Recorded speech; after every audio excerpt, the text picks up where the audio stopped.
I studied in Bologna in 1973-74, and it was a life-changing experience. I went abroad as a poli-sci major, and I came back as an art history major.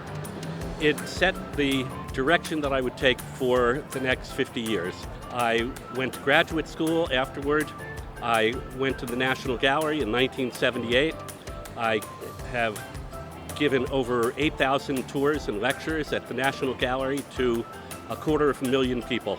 And it's all due to the Dickinson education, public speaking classes here, as well as the opportunity to study abroad in Bologna and to discover art firsthand in a way I never had before. I also have the opportunity to take people abroad as part of the Smithsonian and other academic programs for study abroad. And so I look back on the education here at Dickinson and what I gained in Bologna and the ability to use my Italian, and all of that contributed to a completely life-changing experience, and I'm always grateful for that.